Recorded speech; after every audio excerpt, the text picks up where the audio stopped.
Welcome, guys, to the SBN Network podcast. I'm your host, Steph, and with me is... I'm Scott. Yes. And I'm Scott. We know how to do intros now.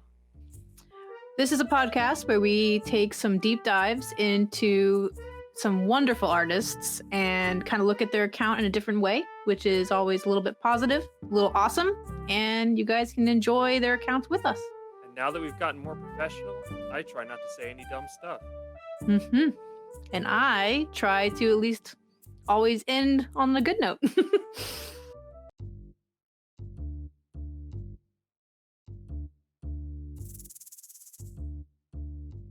Going. And so it begins. Yes. Yep. Scott has to take a sip every time we start an episode. That's like a tradition. Especially now that my throat is a train wreck. I wish I had like a little mixed drink or something to casually sip, like a little whiskey or something as we start. Yeah. Just to class it up a little. Mm-hmm. I just have my coffee because this is like basically my life for every morning. All right. I can call you Dave or David. Which one would you like? Either way, whatever feels better to you. So I wanted to welcome you and say thank you for doing this because I know it's kind of out of the blue.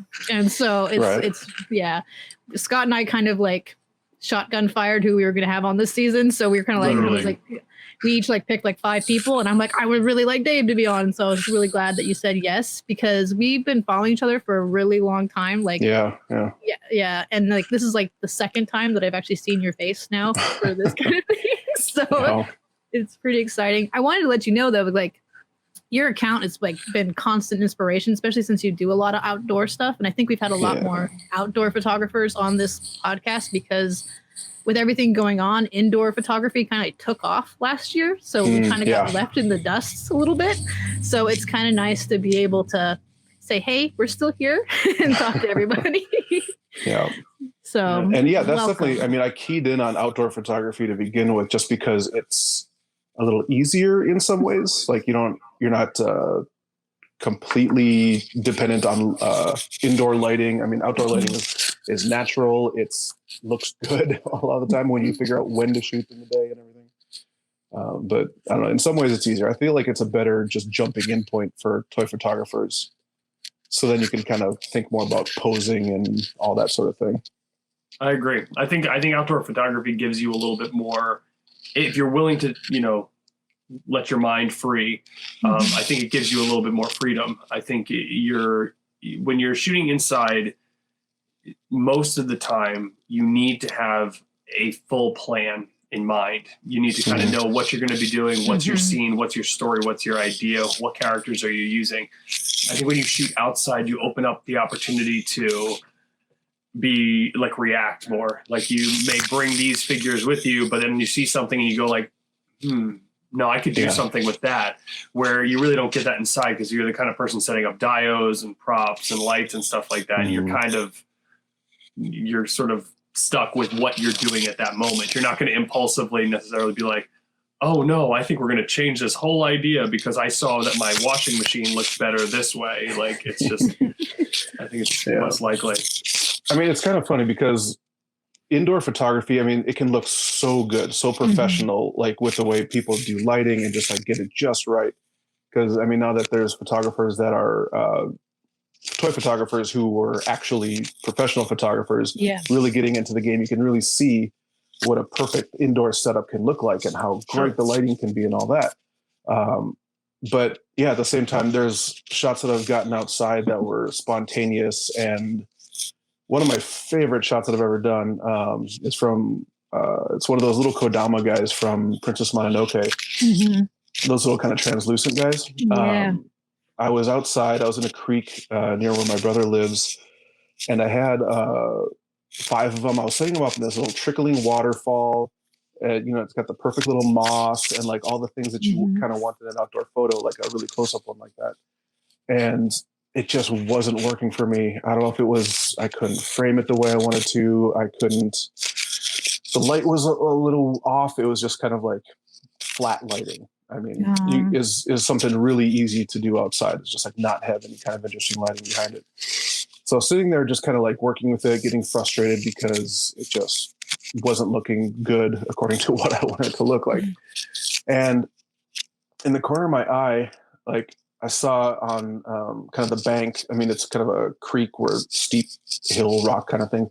Mm-hmm. And in the corner of my eye to the right, I saw like the light was coming through like directly from above, but like just barely kind of dappling through on the bank from above. And it was just like, okay, you just got like lots of dark patches, but lots of bright green kind of little patches. And I was just like, oh Lord, I need to set up right there, right now. I need to like, before the light changes, like, so I grabbed one of the little guys, and those little guys, the ones who stand up, there's a couple that sit, but the ones who stand are impossible to get to stand on their own. So like, I was like, okay, now find a little branch, little small plant. And like I set up and some miracle, it stood up. And it's one of my favorite shots that I've done. It's just like the light's coming through perfect. Yeah. Everything that I want in a shot.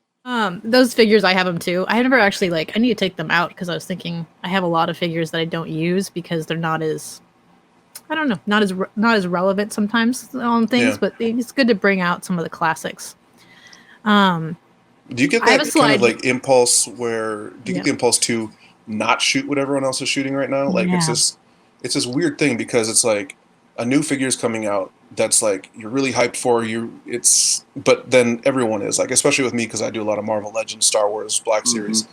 So it's like, oh, I'm going to get that and I want to shoot it right away because I'm excited to shoot it. And that's kind of where, most of the photos that I do come from. It's like, this is just what I want to do right now. But then everyone starts shooting it. Then I'm just going to put that aside and come back to it later. Like, that's a weird dynamic. Yeah. No, I definitely, I'm 100% guilty of that because like sometimes I do need to just put a figure aside for a bit and then bring it back when everybody kind of settles down with it for a while. Yeah. Like I love the Bad Batch figures, and I'm having fun with them now. But I have a funny feeling I might get them give them a little breather after I'm done with these next few series, and then once everybody kind of settles down with them, start thinking a little differently. Because I feel like also you end up not intentionally, but shooting kind of like as we're about to talk about in the style of at some point. But you start kind of shooting in the style of what you've seen, just because you're it's not as original because you're getting these constant flashes of oh, this is how people are shooting Hunter right now. This is how people are shooting Crosshair right now. And you naturally tend to go in that direction. Whereas if you give yourself a little space after people have had the big explosion, okay, the figure's new, awesome, what a great month, then you kind of go off the rails and you can kind of do your own thing, and it might feel a little bit more original because you're not being influenced anymore. It's completely coming out of your brain. You're just being letting your own mind kind of come up with what you want your stories to be. So yeah, and with those figures, I really want to shoot those right now too. I mean, I just got them, and then I did the whole black washing them and kind of making them look better because the paint job on those is pretty flat, super flat. Not a lot of good detail. And you watch the show, and watching it on a big screen, it's the details are so beautiful in that show. Everything about that show is just gorgeous to look at. And I even did the extra scratches, doing little silver edging on everything just to make everything pop. And they look great, but I haven't shot them yet. Yeah. I feel like you have to do that with those figures. I still haven't done it. But I really want to. I want to wash them. I want to do some silver, over everything. Because if you look at the characters on the show, they do have almost just scratches everywhere. They're completely covered. Their whole chest. It's just these smears and all these cool textures on the armor.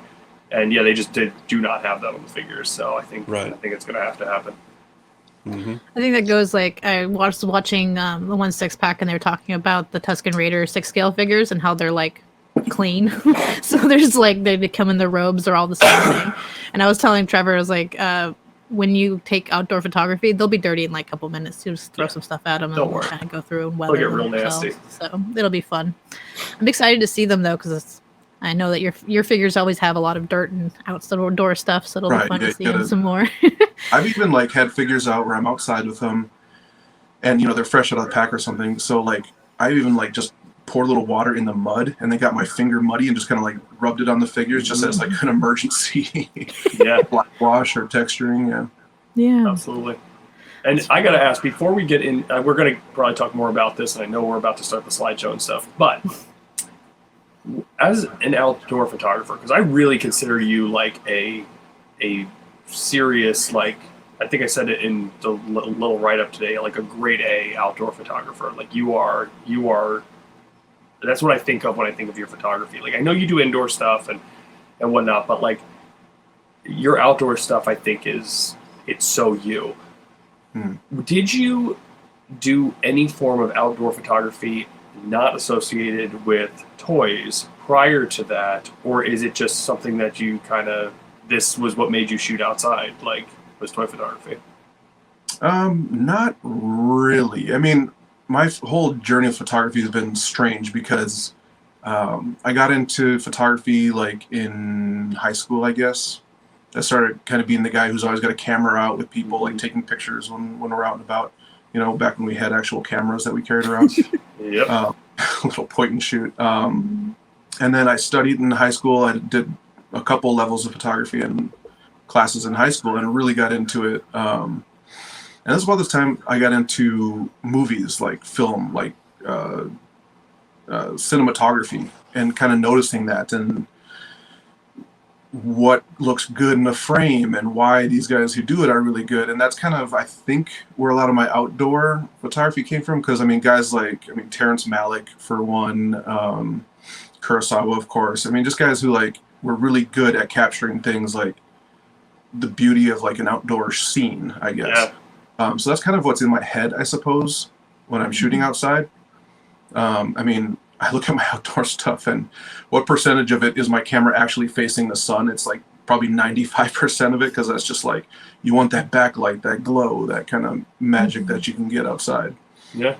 No, it's interesting. The way you shoot is very clearly cinematic. Like I kind of stated it when I was writing, but like you take a landscape with a character in it. A lot of the times you don't let the landscape, you don't let the scenery disappear, which there's nothing wrong with that. Like I do that with my photos. If I'm doing some hyper portraiture and I'm getting really close, let the background go away. It's not necessary. But one of the things I focused on a lot with you was the idea that you utilize everything. The character itself sometimes only is in like 6% of the frame. Like I was looking and it's not, it's not predominantly character with some details around it. It's like there's a scene there, edge to edge, that matters.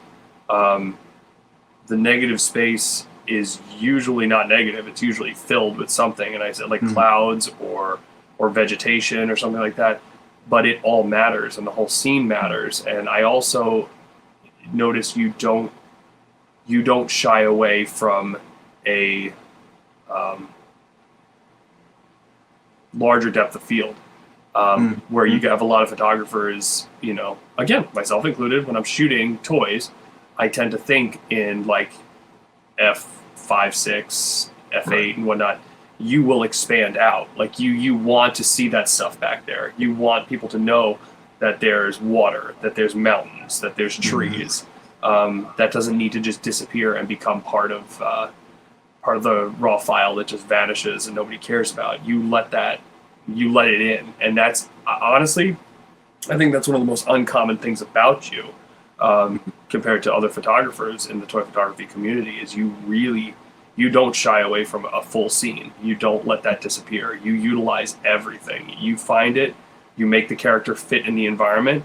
And then and again, this is all assumptions on how you shoot. I'm not saying I actually have watched you do this, but like you're taking it and you're utilizing everything you see, whether it's the cloud formations, the water lines, the rocks, the stump that's over there, the leaf that's over there. Like you're utilizing all that stuff to create a bigger experience. And I think that's really cool. And again, I know we're going to get into this more in the slideshow itself, but I think that's one of the biggest things about you as an outdoor photographer is you're not just an outdoor photographer. You use the outdoors, you use the landscape, you use where you're shooting.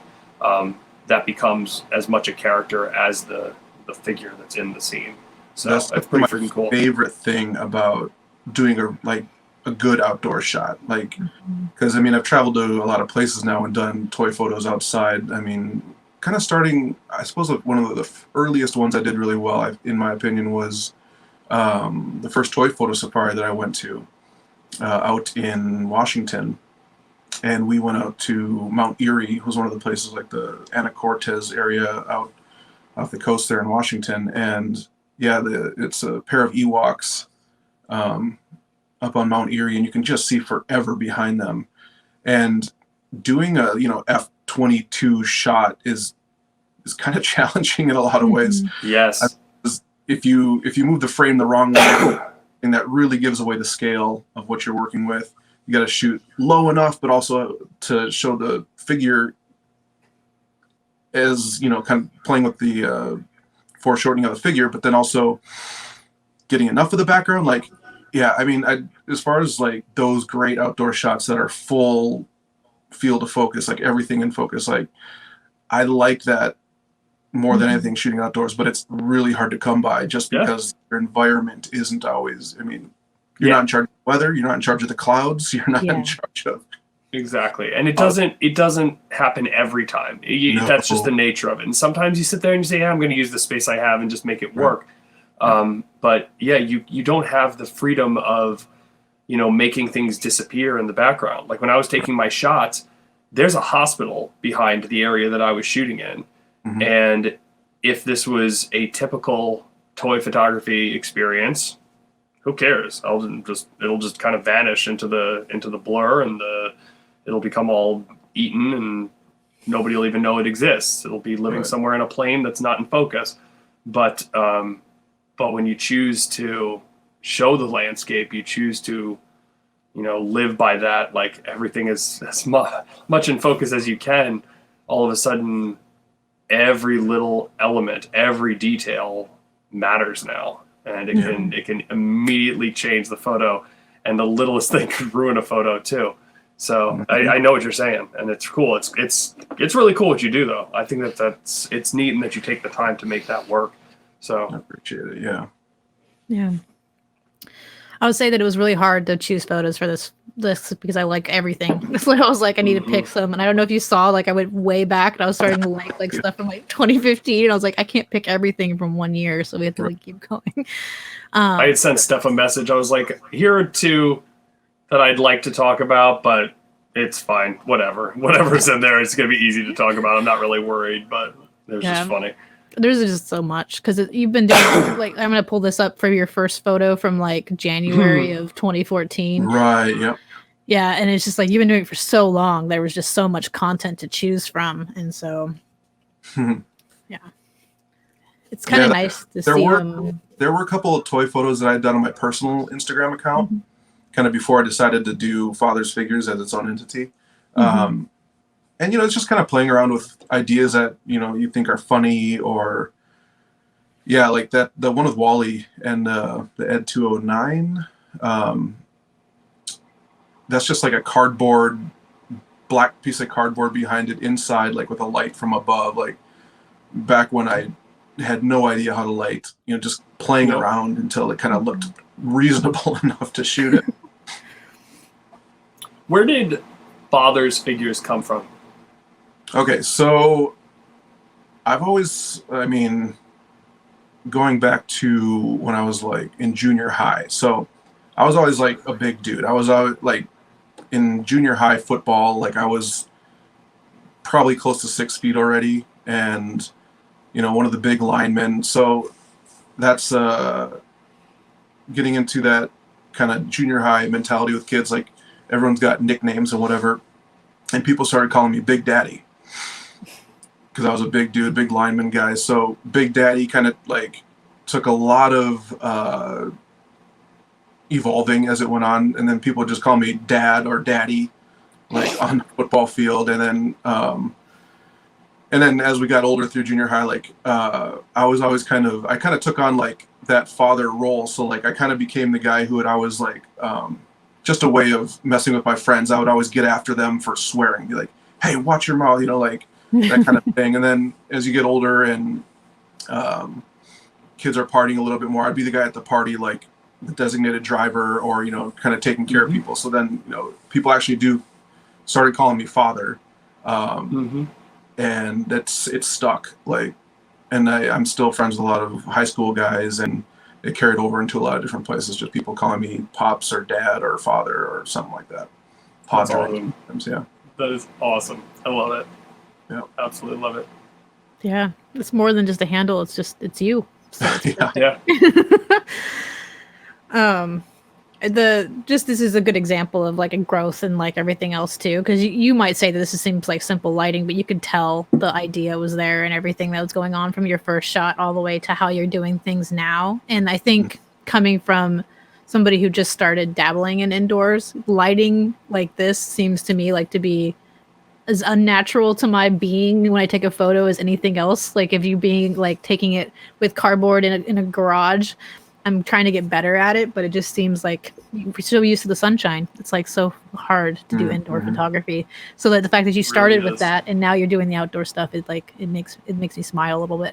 It's good. And it makes me laugh. Like we have 3 outdoor photographers here, so I don't mind saying this. It always cracks me up when like indoor photographers talk about how difficult outdoor photography is, and I'm just like, I'm like, no, you don't understand. And I mean, they each definitely present a completely different set of problems.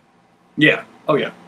So it's very interesting, like trying to kind of do both. I mean, early on, I was only doing indoor photography because I didn't know where to shoot outside. Like, is there somewhere in my yard that'll work? I didn't know how to use the outdoors really, or I wasn't comfortable enough going to a public place and shooting. That's a whole other issue with outdoor. But for, some of the earliest stuff I did, like with my Lego Deadpool, like I didn't care what the lighting was. I was just kind of working on framing and learning how to shoot in such a small scale. This is cool.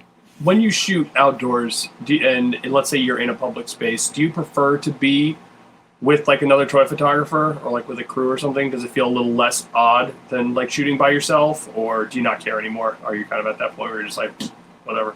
It definitely feels less odd having another person there, just as moral support, I guess. Yeah.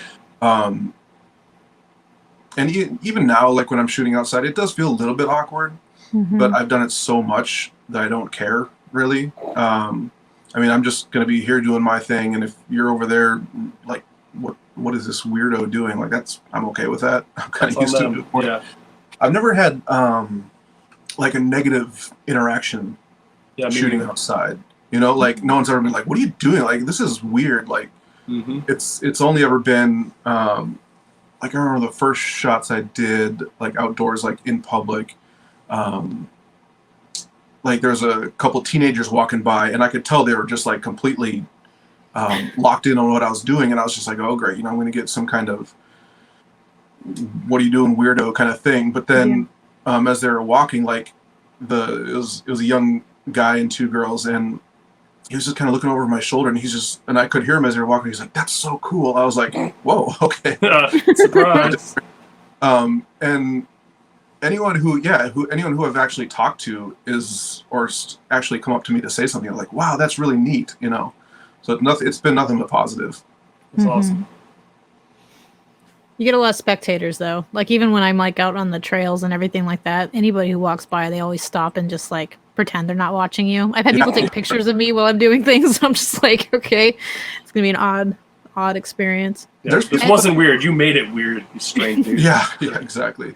There's been people that I met in public that have seen what I'm doing and like kind of like, oh, like what is this for? What do you? And we got like still Instagram friends now.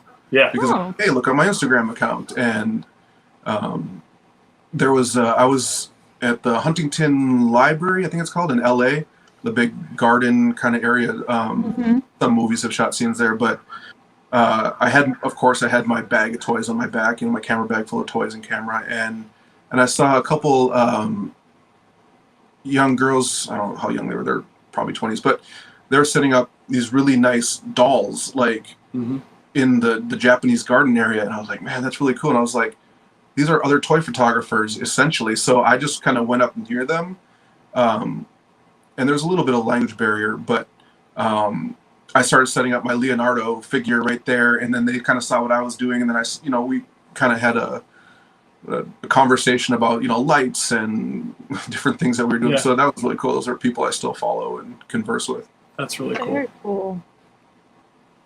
And it's like two different worlds too, with dolls and everything else. Scott and I have the pleasure of having a Barbie photographer on the show, and so we're going to be delving into that a little bit too on one of the episodes. Pumped. It's going to be interesting, so it'll be fun.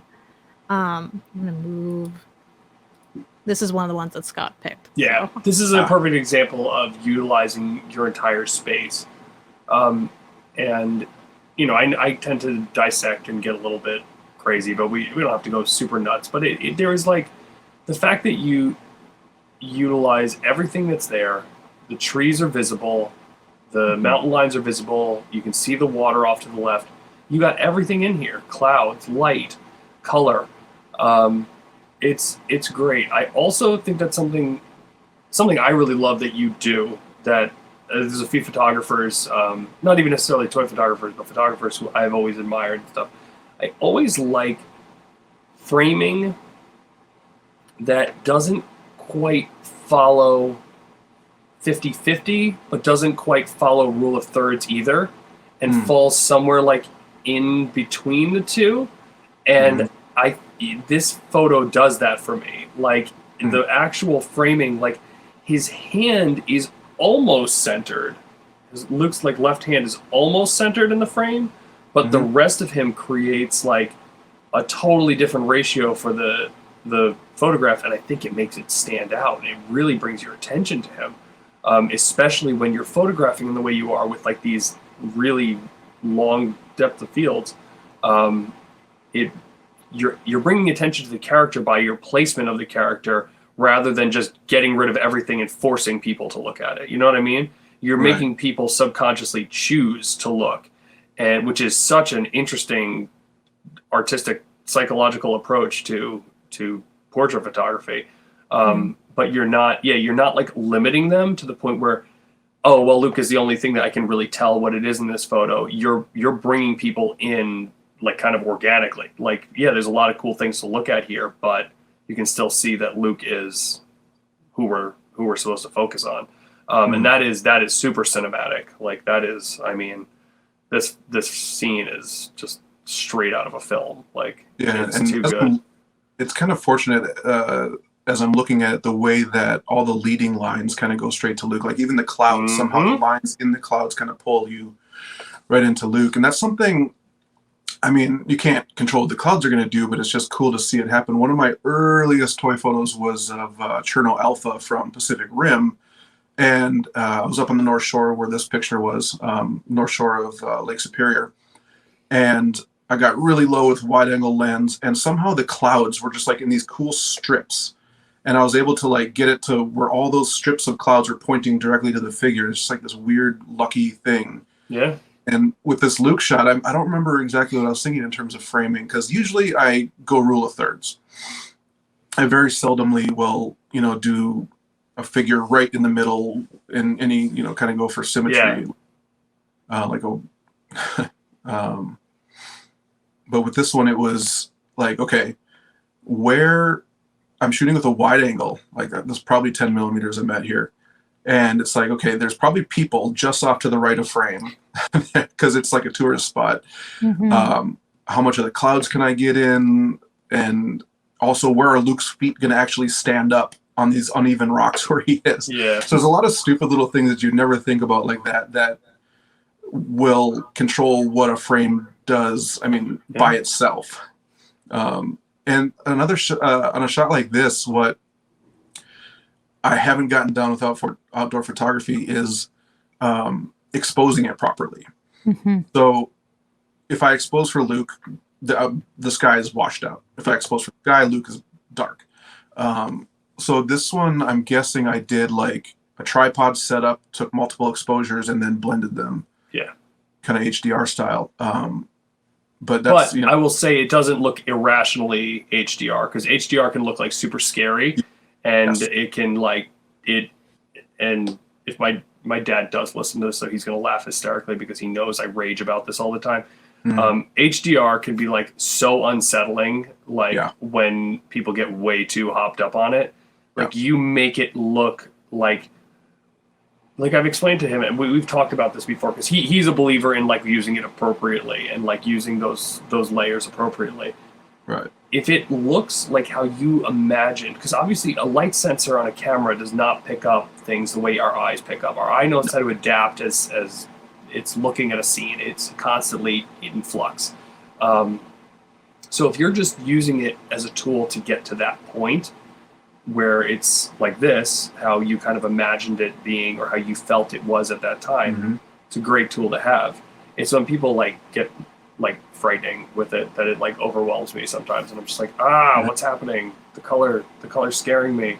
But no, I think you use it exactly how the tool was intended to be used here. So truly lovely. And I actually, I think I still have some shots from this day that I haven't edited yet. Like, because I don't think I posted any with him in 3PO, or maybe I did one like with a 100 millimeter. But I did a couple more like of this ilk with him like kneeling and like talking to R2. I should probably go back and look at those again. Interesting. When you go out with your camera, how many do you take multiple lenses with you? Do you have like an idea? Yeah. So my main two lenses, I was started out with an 80 millimeter and then the 10 to 22. And then I upgraded to the 100 millimeter, and then those are the two lenses that I mostly have. And then I recently just got a 50 millimeter. So 3 now lenses that I take with me. So I was wondering. I still need to get another one. I have my 50, and then I have like the kit one that came with the camera. So I need to like delve a little bit, and I'm always like worried because it's like, is it gonna change everything that I'm used to? So yeah. Oh yeah, it will, and it'll be great. And I really wish I could invest in a much nicer wide-angle lens, because it's not the greatest glass, but... What is it? What do you use, out of curiosity? Canon. Canon? Yeah, 10-22. Yeah, that's another one of my favorite shots. You do, I like to call it like legendary photography, because you have some really solid characters that are known for, I guess our generation, for nostalgia, for like how we grew up and what movies and stuff, and the images are always like very like eye-catching, and it's not like this is a lot of color or anything, but I stop on this photo quite a bit, so I was like, I have to put this in here, because your Iron Giant series is just, they're amazing. So a lot of people use the figure, but I think you actually like allowed it to breathe quite a bit, played with it. Yeah, with that, when Mondo announced that they were doing an Iron Giant figure, I was like, this is all I've ever wanted. There's no Iron Giant figures out there, because like since I started toy photography, I've wanted an Iron Giant figure like to shoot and do cool stuff with. And then Mondo announced it, I was like, I don't care what it's going to cost, like I need that figure. And then they said what it was going to cost. I was like, oh shoot. Is this really going to happen? Yeah, and I was like, I kind of have to. They kind of got me. Yeah. I said I was gonna. Yeah, but no, this was actually my third attempt at this shot. I had done it a couple times and it just like didn't look right to me, because it's like an idea that I was like, I really want to do this idea. I want it to look great. I found a HeroClix Superman, and for this exact purpose. And yeah, it just like the first couple I did, I just wasn't happy with them for whatever reason. I don't know if it was just like the light wasn't interesting to me. All the little factors, but yeah, all the little factors in this sit super well with me. The placement of the characters is, you look at that, like Superman is falling right into that light spot there. Super easy to accidentally get him in front of a branch or something, but obviously you know what you're doing. So. Body more too. If Superman was in front of his body, like you could lose those details too. Oh, absolutely. And even the fact that the Iron Giant's like his elbow and arm fall into that light spot, like it's surrounded by light, so that it's separated from the dark. Because if it was in like a dark patch, it would kind of disappear.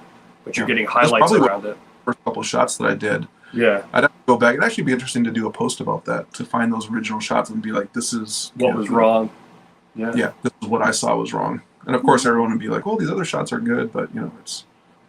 This is another one though that's interesting, because like I said, I know you were like talking about rule of thirds and stuff, is this falls somewhere in between, and I think that's what stops me so hard, is like when I look at the placement of the primary subjects, is yes, the S is kind of centralized, but like when you look at the rest of the limbs and like the lines and where Superman is placed and stuff, it almost like lives somewhere between thirds and centered, and it's like it's kind of cool. Like I really like the way your brain works. Like I really, really do.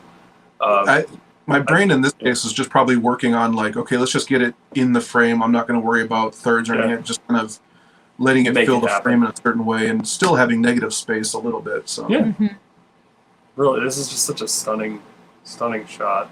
Great color, great everything.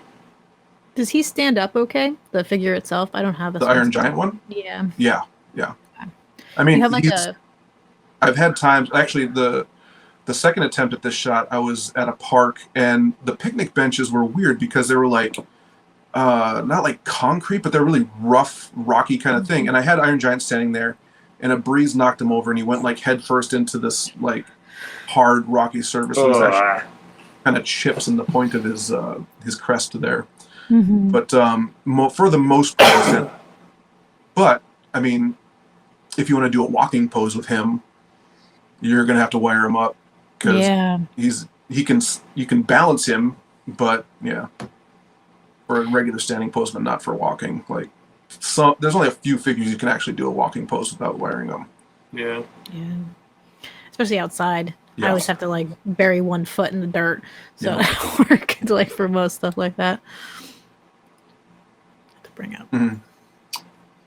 This is fun. This is one of my first kind of attempts at firecrackers. Like, this is nowhere near what my firecracker shots look like now because I didn't know what to use for firecrackers for all back then, and the way all the sparks are kind of streaking, like it works for this shot, but I don't think I like that in every shot that I do. I like to see like the crispy little, sparkly, the individual circles, like the pieces, stuff, like frozen.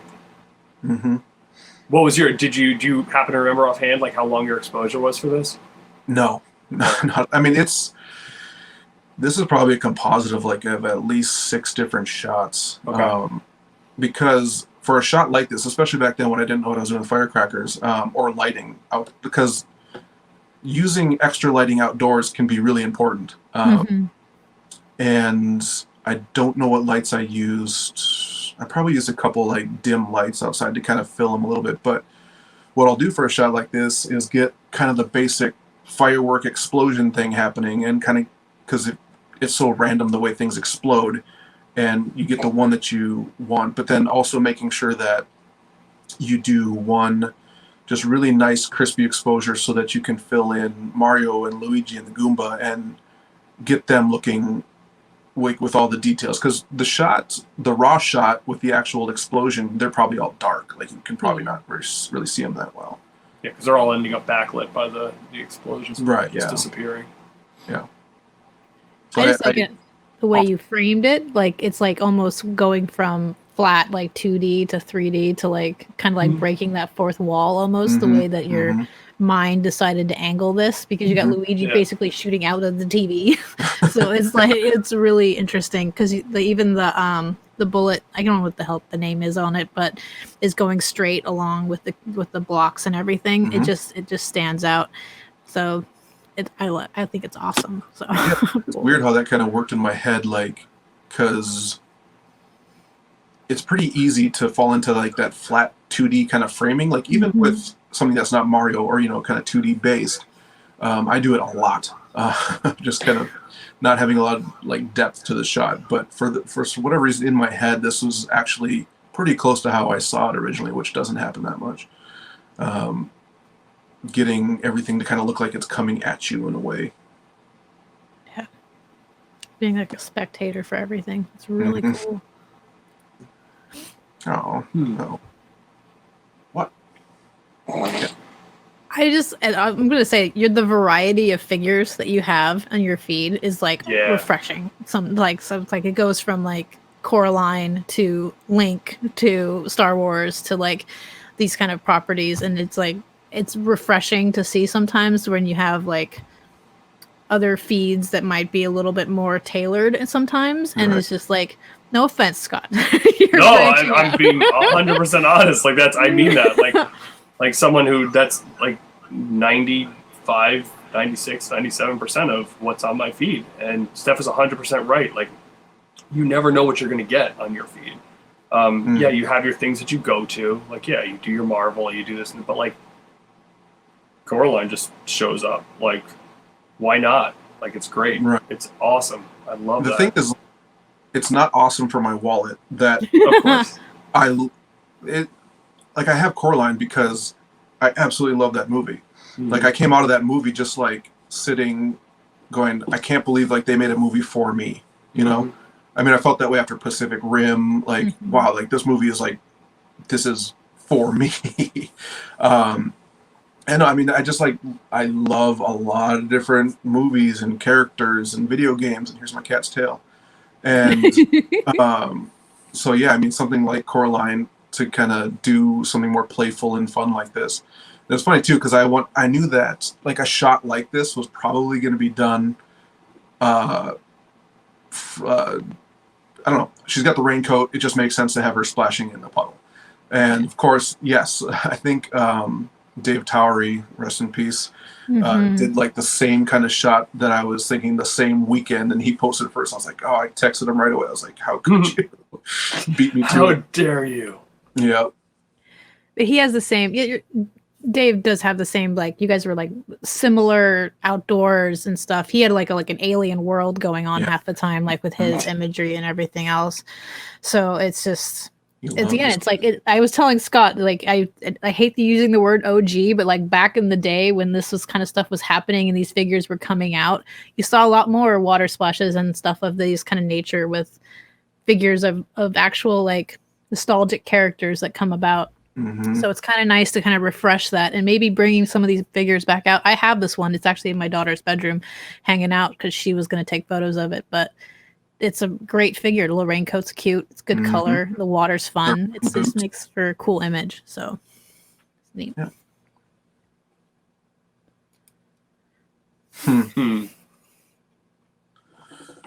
Fascinating. Yeah, this is one where you know, I love Samus, and I got the Zero Suit shot, and I was just like, okay, I want to do something with this huge Metroid that I have.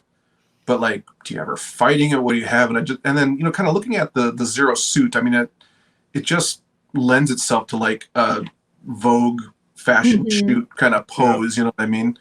And that's kind of where I was thinking for that was like fashion magazine kind of shot. And this was one where I worked with the lighting for quite a bit to kind of find like the right backlighting, top lighting, like even the little red dot in there was something like, okay, I'm going to have like these, it's like a, you know, people use it for a grate, for like a sci-fi hallway kind of like grated floor kind of thing, but it's a filter for a fish tank that sits on the bottom of the fish tank. Oh, wow. And it gives such a cool texture, kind of even sci-fi wall or gate or whatever. And then adding just a red LED light back there to like just have some kind of little interest point rather than just having kind of a black gray lighting back there. I think it makes it, if you didn't have that highlight of red, I feel like it would have been missing something. Yeah, and I could have even done more with that, like especially on the left side of the frame. But I don't know, just having something going on back there that wasn't just, it gives you a little more environment, I guess. Yeah, it's like a nice like spectrum, like going over it too. It's like your eyes kind of follow as you go through from one side to the other. I love this pose. It is like a magazine shoot. Like it's so cool. Like it's such a fun. Again, this is that, you know, experimentation, trying new things, being adventurous, and I think that's what's really cool about this. Is you decided to kind of, this is what I'm feeling. Let's let this happen. Yeah, and it worked out so well. So well. Yeah, and I really, when I had the pose, I was like, well, is she seem like she's kind of sliding off to the left or not? And the close-up shot I did of this like even works even better in my opinion, just because I mean you don't get the full pose and everything, but in terms of like a magazine kind of cover sort of thing. Yeah. Just the pose works really nice, especially with her just kind of gently resting on her helmet. Yeah. It's really cool. It's a good use of the Metroid big one too, because I was like, I haven't seen it for a lot of things. Humor. That's I don't remember. amazing. I think I've seen someone else do something like this. But kind of, this one's mostly just about the pose. You know what I mean? Just kind of getting that childlike galloping, skipping, running, playing kind of, I don't know, just shows the spirit of the shot, I think. Totally. I mean, I will say too, like that rock, so important.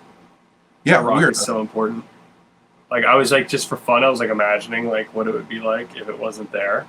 It's such an important part of that. Like it's you're able to do this where it's obviously a lighter photograph of a stormtrooper like skipping through the, this little TIE fighter and whatnot. But it comes off still as beautiful. And I think that's really cool. Like when I've done humorous photos, there's no real like beauty necessarily to it. This manages to do both. It's a beautiful image because you captured beautiful light, because you're willing to wait for the right times outdoors, and your framing and everything just makes it like an elegant photo. It's I love this. I really love this photograph. Thank you. It's one of those where too, I think I had it probably without the rock, and I was just like, it needs to be grounded more. It would almost look like the stormtrooper is superimposed, like kind of in a background. And that happens a lot in my shots, where if I'm shooting outdoors, it might not look like a real. It looks too fake, almost. Like it's happened to me sometimes where I wanted to shoot like a cool Spider-Man shot at night downtown in Minneapolis, like near where I live, and it was like, okay, like got this great location. My buddy works in a building. We were able to go out like on this balcony on like the 25th floor or something like that and shoot the cityscape in the background. And I have them all wired up in front of the camera. And editing the shot, I was like, this could be a digidrama. I know. Like, you can't tell, you're not interacting with the environment enough to show like what it is. So that's where like a behind the scenes video becomes important. So I can like actually show, okay, I actually was here. I rigged up the figures, and believe me, it's real. I know that's such a frustrating feeling. I've had that happen too, and I've actually like canned the photos a lot where it just doesn't feel like it actually happened. So I was like, yeah, like this isn't any good. This just feels like I'm in front of a TV. Like, what does it matter? But you're right. It's just such a annoying thing that happens. But describing the rock as grounding the photo actually is like that's great verbiage, like to use. Yeah, it's literally what it does. I could have even done like another rock in the background, kind of just like coming up behind the grass a little bit, just to ground it a little more. I don't know, but I think it works out as it is. It works, yeah. Never heard the term. This is one of my favorites of everything. This is cool. Yeah, this was an idea that I had that was a long time in the making. Because I don't even know if I really realized until people started commenting on the photo that it looks like you're in the clouds. Because this came from the problem of shooting outdoors with a wide angle. How do you do that? Because if you're shooting outdoors wide angle, your entire like scene has to be a perfect place, kind of like up in the mountains, the shot that you showed of or that you posted about with Ezra, and that was in Banff, like way up in the Canadian Rockies, and it's like you need a perfect environment like that to shoot wide angle. Then I started kind of thinking like, well, I could do a tunnel of some sort, and we get plenty of snow here, so I was like, okay, I'll do a shot inside a snow tunnel. And I did some like with troopers and stuff inside the snow tunnel too, and those work. But being able to do a shot like this was really just cool how it worked. I mean, like weeks ahead of time, anytime it snows, piling up the snow in my backyard, and then waiting until that snow kind of compacts, and then spending like days digging through this like big 3 foot by 3 foot mound of snow that I've formed, and then making sure that the tunnel that I dug was facing right where the sun was going to go down, so that could backlight it. Yep. And then, well, you can like instead of pine trees back there through the hole, I had used the atmosphere aerosol to fill that light out. So very cool. The only thing is, like, I don't like that this shot is the solo version of the Falcon. I did go back and redo it with an updated version, or a different version. Because the other, like the actual Millennium Falcons that I have, the classic look of the Millennium Falcon. Yeah. Those are a lot smaller. Like this one is, I think it's Revel. Is that the name of the model? Yeah. They make cheap kind of models and that's all that is, with a really heavy black wash on it. I spent a lot of time painting that thing, but that was just like the perfect scale for this. Yeah. Because it can kind of get right in the frame, and you can see a lot of good details on it.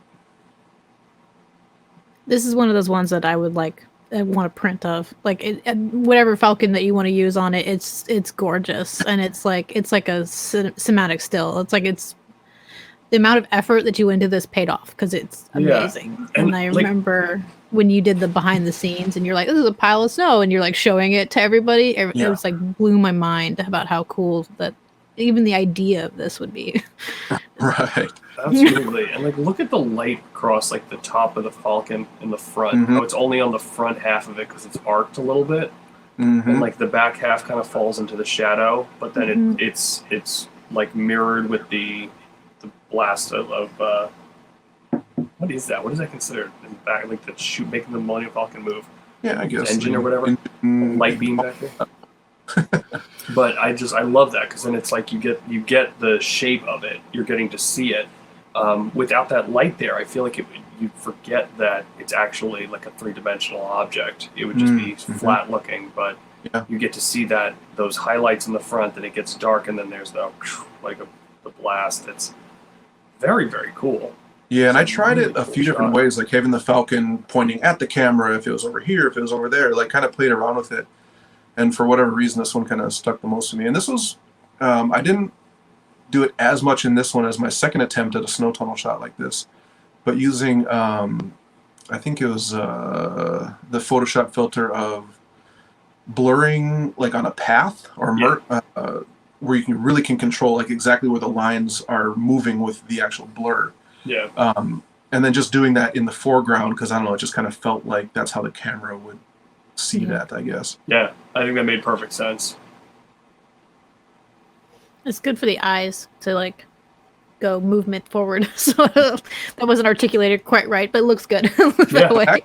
I did make a print of this that was like 3 feet by 4 feet or something like that, just really big. So this girl, Amber is her name, kind of became a friend of mine. She was the first person to ever buy a print for me when I was at a local place, and she bought, I don't know if it was I think it was probably Master Chief, because she's a big video gamer, Halo person, but Insta Nerd Life is her name, and she's a super cool collector, but she's bought a lot of prints for me, and so this is like hanging on her wall.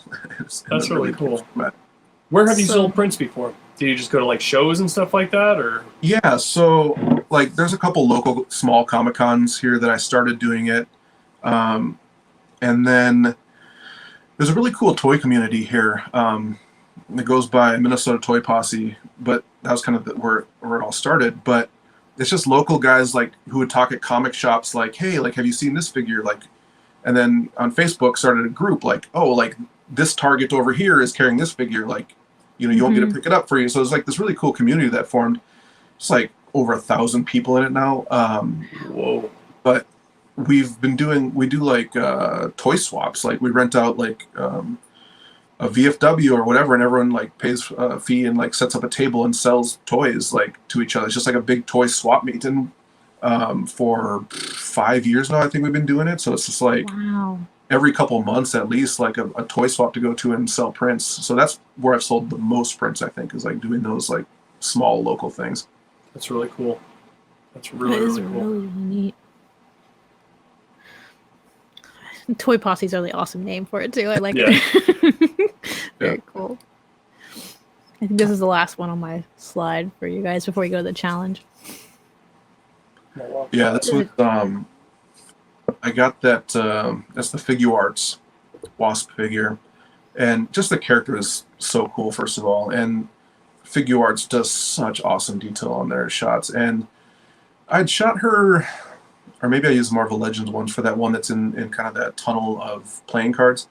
But I want to do something a little more playful and just kind of feminine, I guess. Kind of as opposed to like a action fight or she's beating some guy's head in or something. Yeah. Just kind of having fun with it, I guess. But yeah, it was really interesting getting her to, well, first of all, finding like an angle of a branch on this blossoming cherry tree in my backyard, and then worked a lot with the angle and what was going to be in the frame.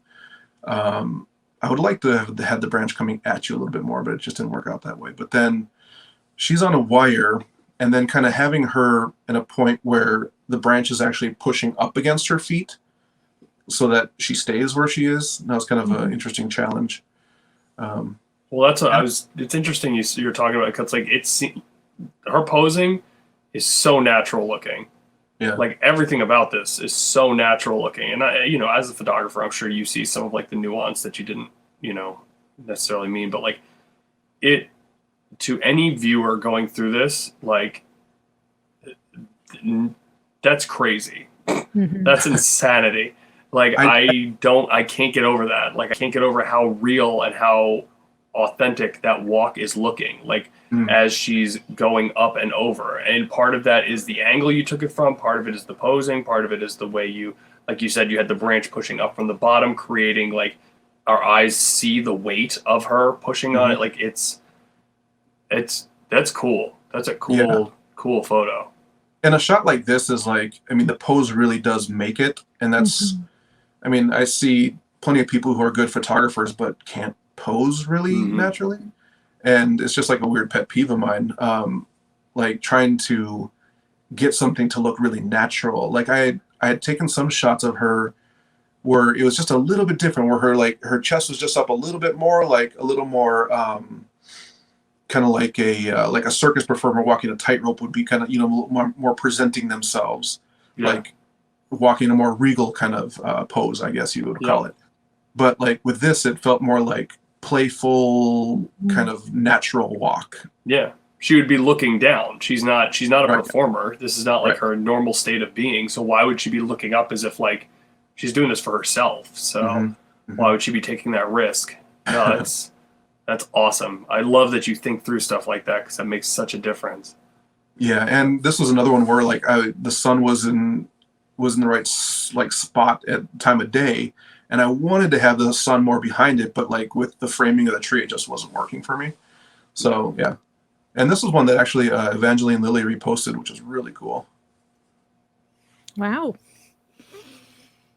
Maybe she needs a print for her house, 3x5. All right, I think the challenge photos are up next, and I think Dave's is first. Yes.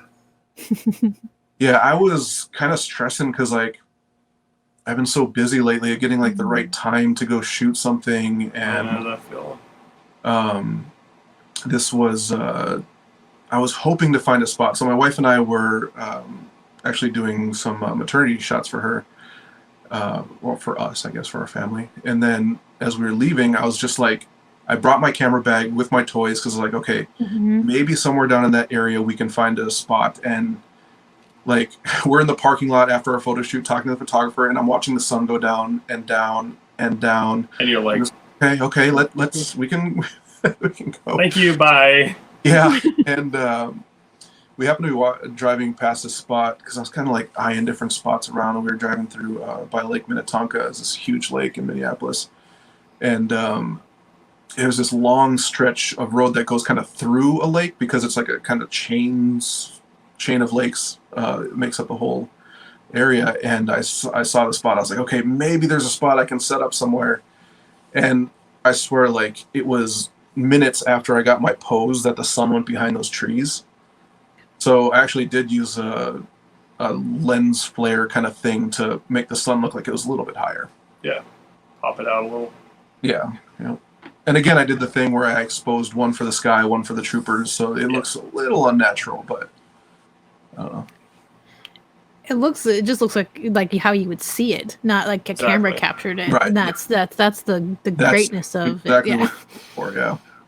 That's the great thing about being able to edit photos is, your cameras and your phone, whatever people are using, you're not going to be able to see things the way that you saw it. Like I was saying before, your eye and a light sensor don't work the same way. Just like film and your eye don't work the same way. It's the same situation. I love this. I love that he's the one guy just chilling underneath the two, the clinking glass. Yeah, initially when I had him set up, he was kind of off to the side, and I was like, well, why not? I'll just have him absolutely right in the middle of the frame. Let him hang out there. Having a hot dog. Clinked over his head. Yeah. So good. Stormtroopers need a break. Summer vacation, too. Yeah. Yeah, they do. Yeah. I was even toying with the idea of kind of superimposing a Death Star like back on the horizon or something. Ooh, Over like it, yeah. That would be funny. that would be really cool. I think Scott's is next, yeah. Yeah, this is cool. Yeah. I had to take some white off Scott, so I'm sorry.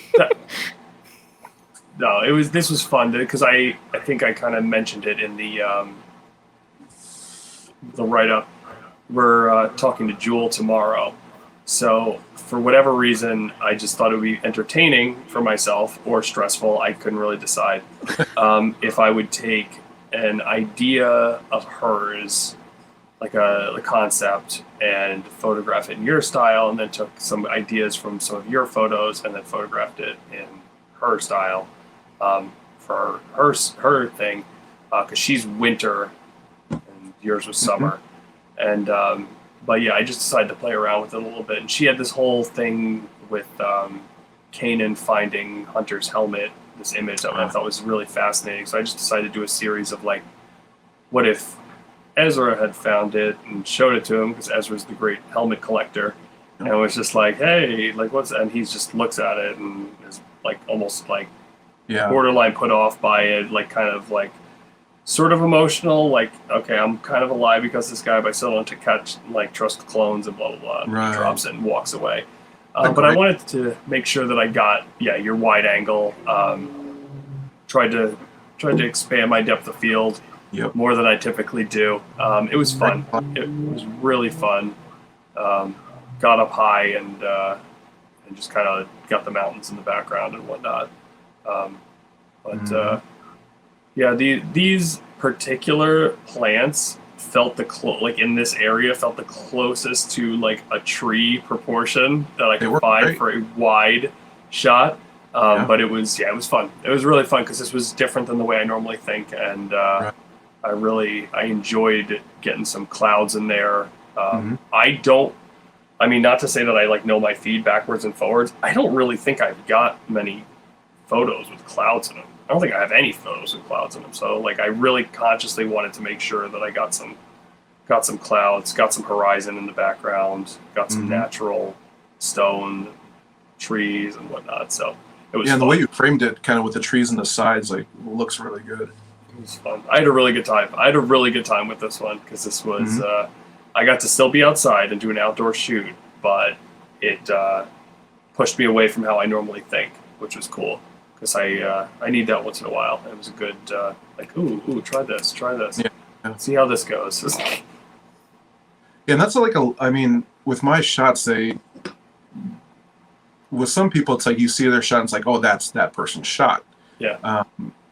But I'm so like, I don't know if it's like ADD or whatever about my shooting. It's just like, I want to try different things. I want to do different things. And I have a handful of shots right now that I did that are just kind of the same old thing that I do, and I'm just like not interested in editing them. And a lot of those get posted, but at the same time, it's like I want to be doing something a little bit different. I want to try something a little bit different. You see something a toy photographer does, and it's like, oh, that gives me an idea, a little different thing to try. But yeah, well, that's been a lot of this whole like Steph and I doing this. I think this was a huge part of it. Was it like trying to do at least one thing differently than you normally do it, and hopefully more, but just making sure, even if it's as simple as we had a shoot where both of us decided we were going to shoot with our phones. We had never shot with our phones before. Shooting at might be one of the widest shots, maybe not the widest like lens wise, but the most amount of stuff in a photo that I've taken. I don't think I've taken a photo with this much in the distance and on the sides all like together. So like just doing stuff like that, because again, maybe I'll never try this again. Maybe this will be the one and only time I do it. Or maybe someday I'll be out roaming around in the mountains and I'll have an opportunity like this and I'll go, wait a minute. Remember when I did that Dave thing, like, you know, a couple months ago? This would be a good time to try that again and, you know, do it however I would do it. And I think it's important. I think it's important to do things like that. Mm-hmm. Make yourself try things that you didn't ever do before, didn't think you were going to do. So I have so many times where I'll be out and about coming home from work or something and be like, why don't I have like an emergency bag in my car at all times with my camera and a couple toys? Because I'll see a sky or a sunset. It's like, I need to capture this. Like, and I get like really stressed out about it. I'm like, oh my gosh, this would be the perfect thing to do, like a big landscape kind of shot. And I can't do it. I know. I feel it. I feel it many, many times. I kind of like the challenges too a little bit, and mine's coming up next because I get to showcase things that I like about some of my favorite people in the community. So I have figures from, this is from Nausicaa, so I picked a Ghibli figure, and you just have a really great way of making them feel heroic. I don't know how to like express it more than that, but you have like this way of making them feel like the coolest toy on the planet. Sure. So I wanted to like encompass really the emotion that you give when I get to look at your stuff. And also I was trying to get some rock texture, but I only have my 50 millimeters, so this was a lot of fun of me in a creek. So it's gonna be, the water looks awesome. Yeah. This The water matches the armor, like the way it sparkles. They go together awesome. And I will say, Steph, the framing, so funny. Like, I know it's super specific, but it's very Dave. Like, it's just it's very cool. Like, I like that. And I also was teasing her this morning when I said I'm so happy she put a sword in, because I really wanted to put a sword.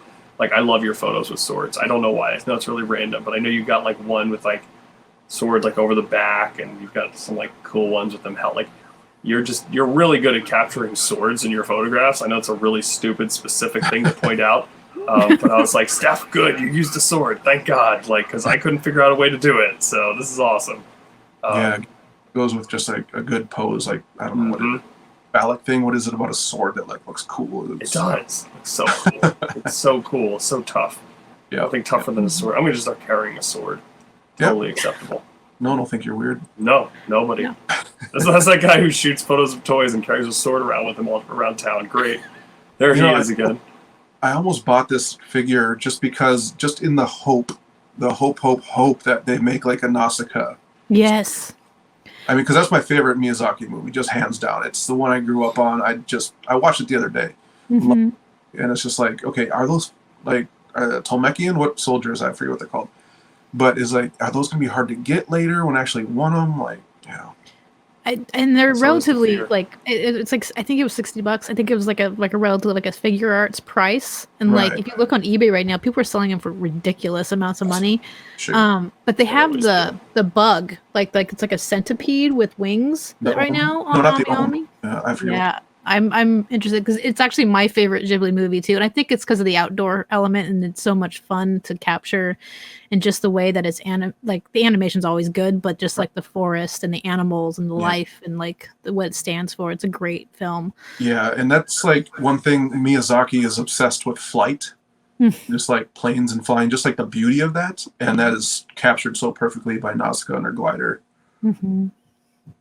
I want them to make more figures for just Ghibli. And I know. It's like my biggest, like, this is what I need is I need Ashitaka and San. Like, I just need everything. Yeah.